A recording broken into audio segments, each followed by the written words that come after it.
Oke, di video kali ini kita akan membahas soal 3 mapel yang bisa jadi momok buat kalian semua. Ada kimia, biologi, dan fisika. Saya rasa kalian harusnya punya perasaan sendiri-sendiri terkait mapel-mapel ini gitu. Tapi setelah kita memahami dari 3 mapel ini, harusnya ada kesan-kesan tersendiri dari mapel-mapel kan ini. Oke, dari kimia, biologi, sama fisika, kira-kira kalian punya momok di mapel yang mana? Pertama, mari kita mulai dari mapel kimia dulu. Kalau menurut Mimin ya, tentang kimia itu ilmu sains yang abstrak dan arahnya tuh acak, gak kayak fisika. Lihat aja tabel periodiknya aja nggak simetris. Terus, bab yang paling aku sulit, yang Mimin sulit dulu waktu SMA itu soal konfigurasi elektron, mekanika kuantum. Bayangan aja, sumpah zaman-zaman waktu masih SD sampai SMP itu masih kurikulum KTSP ya. Itu yang hanya diajarin gurunya langsung di papan tulis, tiba-tiba SMA udah ketemu kimia, terus setelah habis belajar soal teori atom tiba-tiba langsung ketemu konfigurasi elektron. Waduh, mumet sumpah. Mimin baca dari fotokopian guru itu 1 bulan baca tuh gak paham-paham sumpah. Terus habis aku nyadarin bagaimana pelajari kimia gitu, nyoba nulisin satu-satu konfigurasinya, anjir ternyata gini kimia tuh.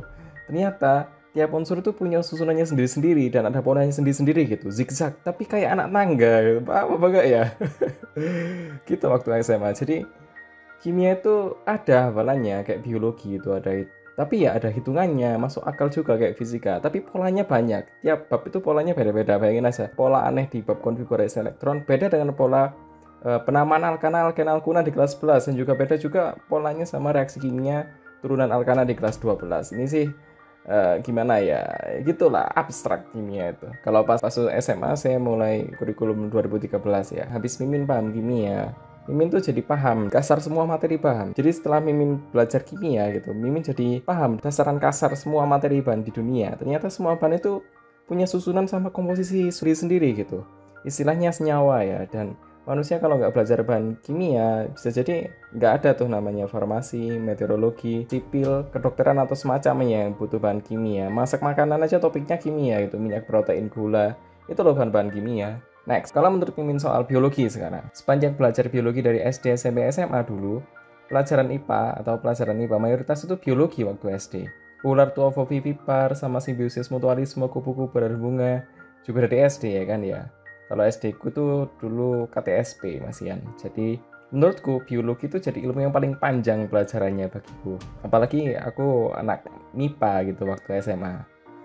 Jujur gak suka aku banget sama biologi. Hafalan mulu, aduh sumpah. Aku masih ingat aku hafalan siklusnya ubur-ubur waktu kelas 12. Buat apa coba? Gue tuh gak makan ubur-ubur gitu. Waktu itu juga masih ada UN kan, ujian nasional ya kalau zamanku. Aku masih ingat pertanyaannya waktu itu soal analisis mata kucing bisa menyala itu gara-gara punya apa. Jawab apa tuh namanya, nggak paham semua aku. Apa ada ya yang biologinya dapat 100? Kalau ada salut aku sumpah. Kalau dibandingin sama kimia, ukuran biologi itu maksudnya objeknya itu masih lebih besar ya. Jadi kalau kimia bahas atom sama bahan ukuran lebih besar, kalau biologi udah masuk ukuran sel gitu. Strata ukurannya itu kimia lebih kecil daripada biologi. Biologi udah masuk ukuran sel ke atas sampai rantai makanan makhluk hidup.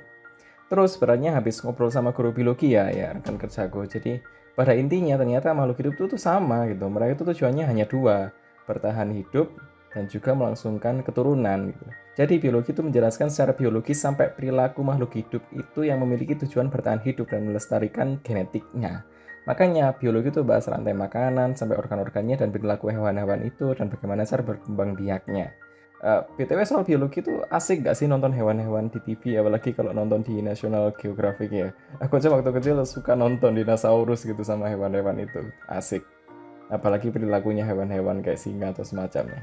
Next, sekarang bahas soal fisika. Ini mapel yang Mimin sukai selain matematika. Secara logik banget gitu loh, maksudnya logik banget menyimulasikan bagaimana gerak benda dan efek-efek dan perilaku yang Mimin kasih gitu ke objek itu, seperti ketinggian, tekanan, suhu, kalornya yang gerak dan sebagainya. Itu semuanya bisa dihitung gitu loh, asik gitu. Dasaran fisika ini kan bisa jadi dasarannya buat bahasan teknik mesin sama elektro ya kan ya. Benar-benar jelasin bagaimana kendaraan bermotor bisa gerak, itu kan penjelasan lewat fisika dasarannya, dan bagaimana mainan kita bisa bergerak menyala. BTW siapa yang di sini suka pretelin mainannya yang pakai baterai cuman buat pengen tahu gimana cara kerjanya. Fix kita saudara, sumpah. Terus gak bisa balikin. Suka banget aku sama fisika. Ya, nggak aku suka soal fisika tuh ya soal ya bab ini. Bias cahaya atau apa tuh.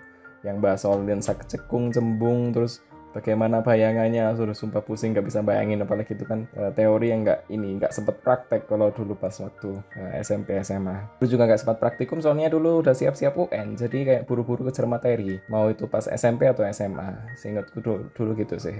Terus kerennya fisika tuh sering dibahas di film kan, jadi ada banyak hal di film itu bisa dijelaskan lewat fisika gitu. Sedikit yang itu membahas soal kimia, ya biologi mungkin banyak, tapi ya fisika nggak kalah banyak. Apalagi yang Tony Stark itu, wah, itu mas saya itu banyak hal yang bisa dijelasin energi, banyak hal itu lewat fisika gitu. Cara teknis atau fisiknya fisika itu harusnya cowok suka. Palingan cowok nggak suka fisika ya gara-gara teorinya bukan prakteknya. Dulu pas main roket hidrolik juga sekelas seneng semua gitu. Terus dari kimia biologi fisika, Mimin suka yang mana gitu? Kalau Mimin ya sukanya kimia gitu. Cara ya bagaimana lagi, Mimin juga guru kimia gitu. Ya oke lah, sampai segitu aja. Kira-kira kalau menurut kalian dari 3 mapel ini tuh menurut kalian tuh bagaimana? Apalagi kalau kurikulum merdeka itu kan kelas 10 kan merasakan semua mapel termasuk 3 mapel ini gitu. Terus pas kelas 11, 12 baru bisa milih gitu mapel apa yang kalian suka dan nggak suka gitu ceritanya. Apakah 3 ini semuanya kalian nggak suka? Coba komen di bawah. Jangan lupa untuk subscribe, like, share. See you. Sampai jumpa di video selanjutnya ya. Dadah.